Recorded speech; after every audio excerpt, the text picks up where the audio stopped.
Olá, senhores, tudo certo? Vamos lá para mais uma semana, né, na nossa matéria de logística e o agronegócio.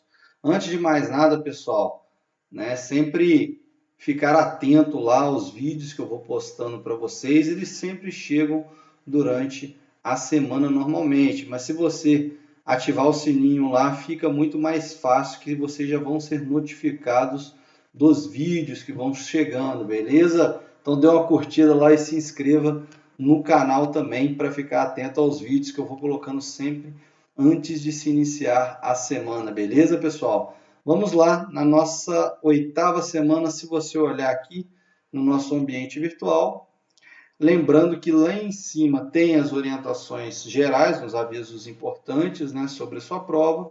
Aqui eu tenho as instruções da semana, o fórum de dúvidas, conteúdo da semana 8, que são os slides que nós estamos trabalhando, e o vídeo vai ter o vídeo dessa aula, né? Provavelmente daqui a pouco, e temos os vídeos complementares. Esse vídeo complementar ele fala um pouco do ciclo do agronegócio, né? Muito interessante. E aqui embaixo nós vamos ter a nossa prova, beleza? Não deixe de participar do nosso chat na terça-feira, que na terça-feira eu falo um pouco mais, né? Quem quiser tirar alguma dúvida de como vai ser a nossa prova, beleza, pessoal? Então vamos lá, vamos começar, né, a nossa parte 2 aqui da logística no agronegócio, né? E aí a gente começa o nosso planejamento logístico para o agronegócio, né? Começando primeiramente pela localização das instalações, né? Qual que é a propriedade rural que ela está se inserida, em qual que é o local próximo a essa propriedade rural. Será que tem como eu escoar a minha produção por mais de um modal de transporte? Então é interessante você ter essa análise. Será que vale a pena continuar nesse local que eu estou, a minha empresa, ou vale a pena mudar, talvez adquirir uma outra propriedade, né? A propriedade é minha ou é alugada? Isso também interfere nos custos, né? Você ficar na mão do seu locatário aí é um pouco complicado. Uma outra questão que eu gostaria de colocar ainda para vocês aqui, que não está no slide, né? É bom que você faça as suas anotações, em relação àquela questão da localização. Vocês devem lembrar que nós fizemos, dentro de fundamentos da produção, a nota que você atribui ao local. Como que é o local que está? O imposto é pesado, às vezes o imposto municipal ali é pesado para você ter um alvará de funcionamento. Como é que é a mão de obra? Né? A mão de obra ali é boa. Então, assim, são vários fatores que você elenca, né, para estar em determinado local. Então, essa é uma situação interessante também a gente observar. Né? E continuando aí, você analisa juntamente com esses fatores as oportunidades, né, ameaças, o que, que é bom, o que, que é ruim de você estar nesse local, né, a sua propriedade rural, que se realmente vale a pena financeiramente em termos logísticos. E aí, né, o 2, o aspecto ponto 2 aí fala do sistema de informação, lembrando aqui que a gente já discutiu, né, quando falou das atividades primárias da logística, né, a questão dos sistemas de informação devem ser muito bem implementados. Ah, professor, mas a propriedade rural dos meus pais é muito pequena, né? Será que vale a pena montar? Sempre vale a pena investir em tecnologia, pessoal. E tomar cuidado também porque coisas pequenas podem ser consideradas tecnologia, né? Uma simples planilha lá que você faz para sua família, pelo menos para tentar viabilizar, reduzir um pouco os gastos, os custos, isso já interfere muito, né? Um planejamento, é por isso que a visão do administrador, né, o técnico em administração, igual vocês estão fazendo, é tão importante para uma empresa. Essa visão de planejamento já abre outros horizontes aí para fazer você economizar, sua família economizar ou até mesmo obter um lucro maior nos seus negócios. Beleza? E aí a gente vai para o nosso ponto 3, né, que fala da dos suprimentos. Como que eu devo estocar os meus suprimentos, né? Semente, adubo, ração. Vamos com alguns exemplos aqui que às vezes fica um pouco mais interessante. Voltar aquele exemplo lá que eu dei para vocês da mexerica, né? Será que vale a pena eu estocar esse produto em determinada época, né? Porque tem época que é a época da mexerica e aí você tem uma colheita muito grande. Vale a pena estocar esse produto? Será? Eu tenho que ver porque é um produto extremamente perecível, né? Então, quanto antes eu conseguir escoar ele, melhor. Uma outra questão seria em relação às sementes, né? Às vezes, alguns tipos de semente vale a pena você ter uma estocagem, né, determinada. Por quê?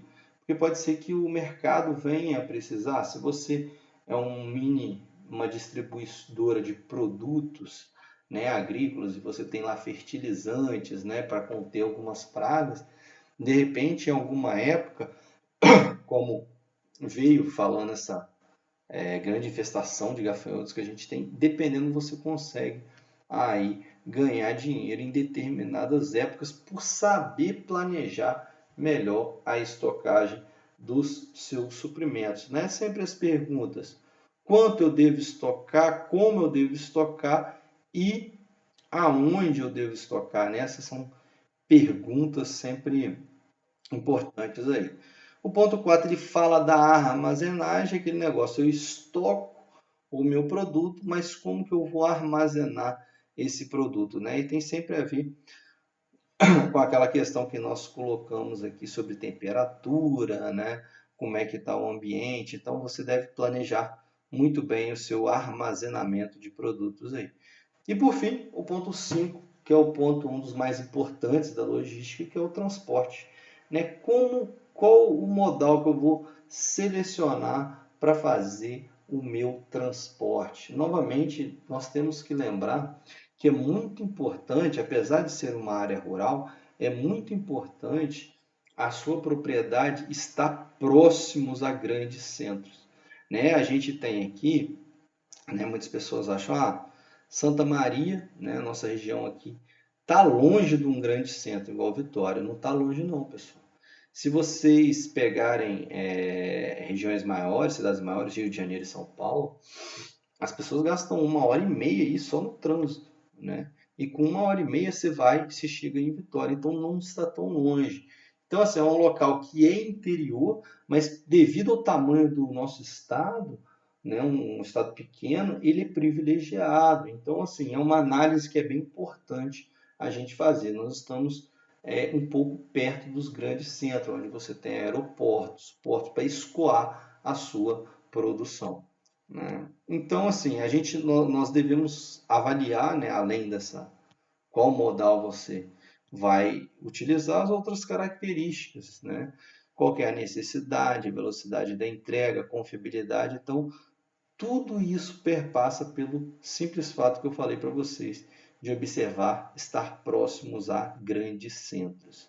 E aqui, né, são alguns gargalos logísticos, né? Achei até interessante alguns grupos, na hora de abordar os modais de transporte, abordaram sobre os gargalos logísticos. Professor, o que é o gargalo logístico? O gargalo logístico, ele segue aquele mesmo modelo, o mesmo conceito principal de gargalo, como se fosse lá na produção. Ou seja, aquilo que afeta negativamente a logística da sua empresa, ou seja, aquilo que emperra, que trava um pouco. O primeiro aí é o mais básico, né? Todos conhecem, que são as estradas mal conservadas que nós temos no nosso país. Malha ferroviária insuficiente ou obsoleta, a gente viu que as nossas ferrovias elas precisam, né, de serem reativadas. Falta de estrutura para um transporte intermodal. O transporte intermodal é bom a gente falar que é aquele transporte que vai do início até o fim, porém, nesse meio termo aqui, eles se interligam entre vários modais. O que eu estou falando? Você tem transporte com vários modais, só que de maneira que eles possam interligar. Se você tem uma malha viária ruim, está na região com uma malha viária ruim, você não consegue fazer esse transporte intermodal, né? E continuando aí a baixa qualidade dos acessos, rios sem infraestrutura de navegação. Aqui é bom a gente salientar aquele vídeo que eu coloquei para vocês até na quinzena passada, que alguns navios, né, de pequeno calado, eles conseguem trafegar nos rios e lagos brasileiros, porém eles precisam daquele elevador, né, para transportar o navio, né, ou pequena embarcação, de uma região para outra. Esses elevadores, em muitos locais, eles estão desativados, né, o que não permite, talvez, esse transporte, né, por algumas regiões aí via fluviais, né, ou lacustres.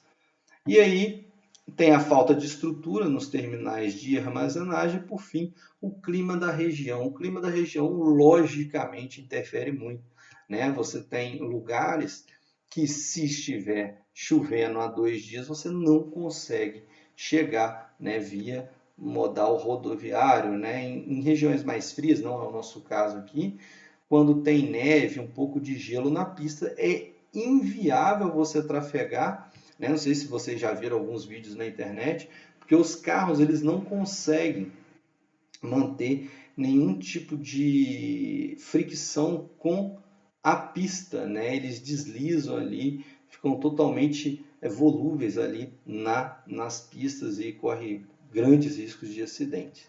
Beleza, pessoal? Então, terminando essa parte 2, né? O primeiro vídeo da parte 2 da logística do agronegócio. Até o nosso próximo vídeo.